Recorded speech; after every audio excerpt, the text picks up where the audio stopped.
December 14th, 2023. A lot has happened over the last few days.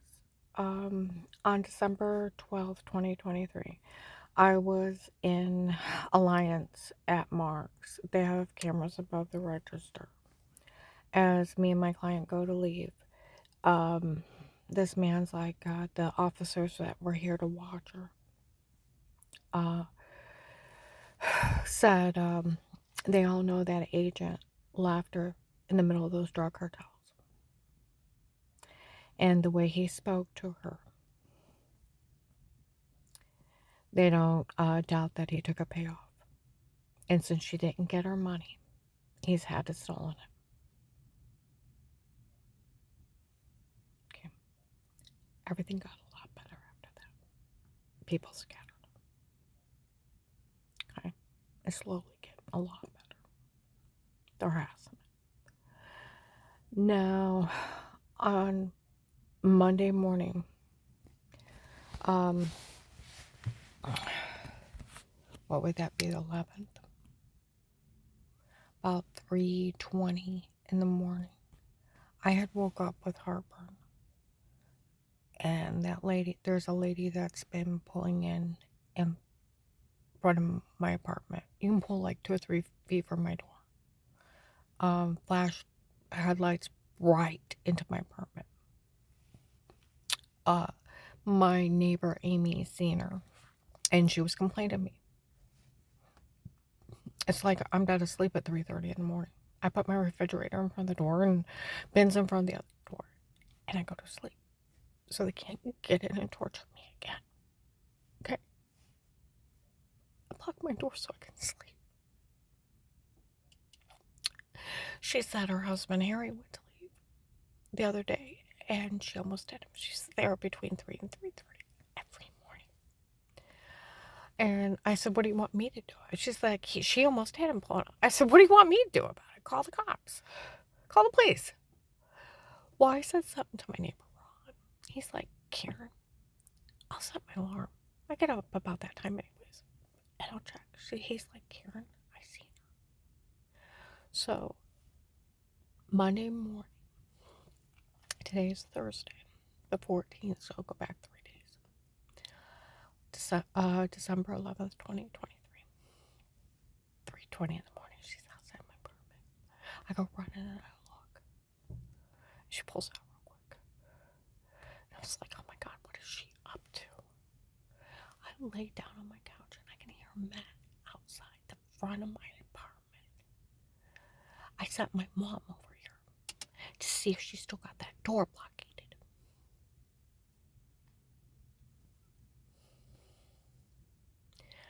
We're going to have to find another way to take care of her. We're going to have to do it when she's out. Because we can't get in to take care of her. See, they told in front of the cops, they came up and told me they'd kill me when Dave wasn't involved. They'd wait. And they'd wait. And they'd kill me when he's not involved. They come back. Did they forget? It's just a real life case how to get away with murder. March 1st to 15 and 19, legally bugged house. 6 to 10 at night, they call them. What's going on? It's a real life case of how to get away with murder. They're killing people in front of people.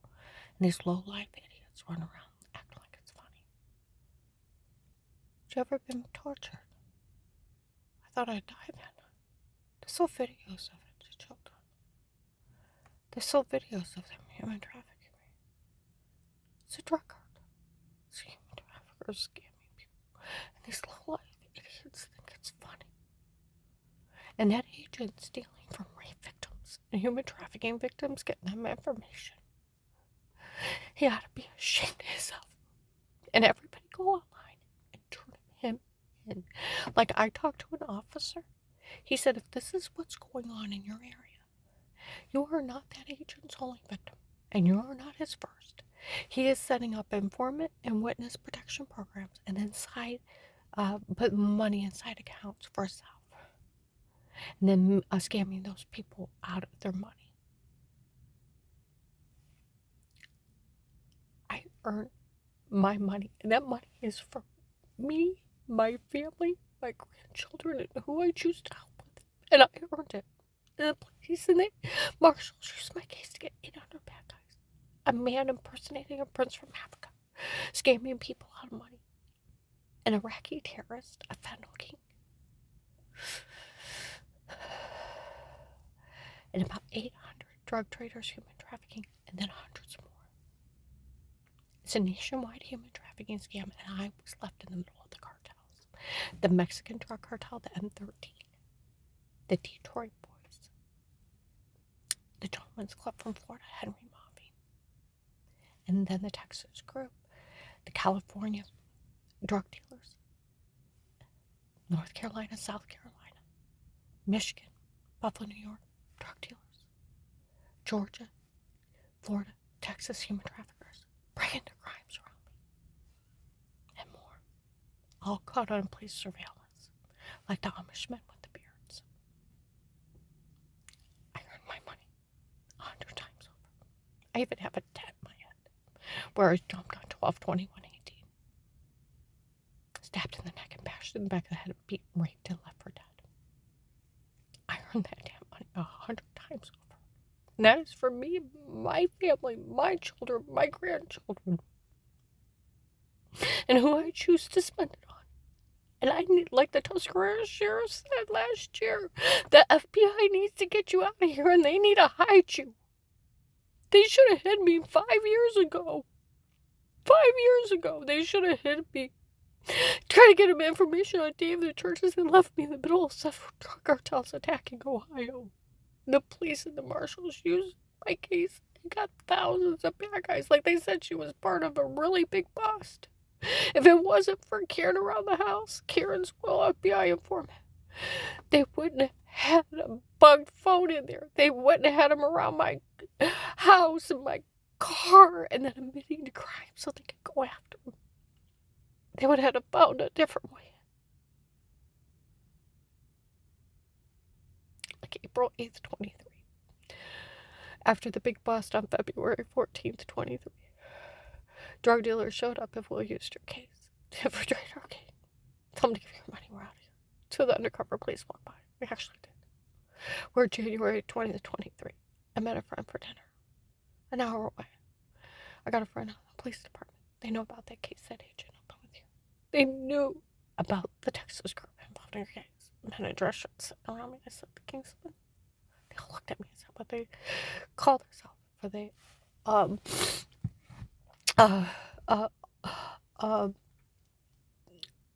we are the men that work for the king from Texas. We are his men. He sent us here. He's a drug lord. He was one of the biggest ones in the United States. Iraqi translator, U.S. military, went into dark web. One of the largest fentanyl kings in the United States. That's how they hacked the FBI case and sold it. He's a hacker.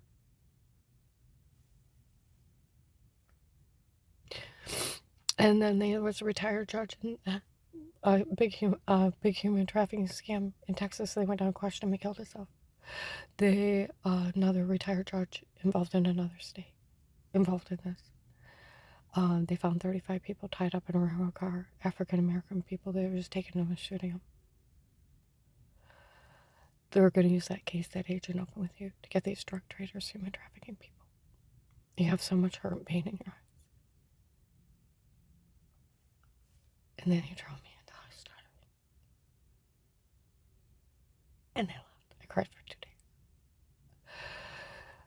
They're not releasing a lot of information, but they're getting ready to take care of it. Then February 14th, 23, they did an 800 people sweep. And then April 8th, 23 is the other. It's a nationwide human trafficking scam. I told you I even told them where to find 2 of the ones from Florida in the last month. The old men that control the younger.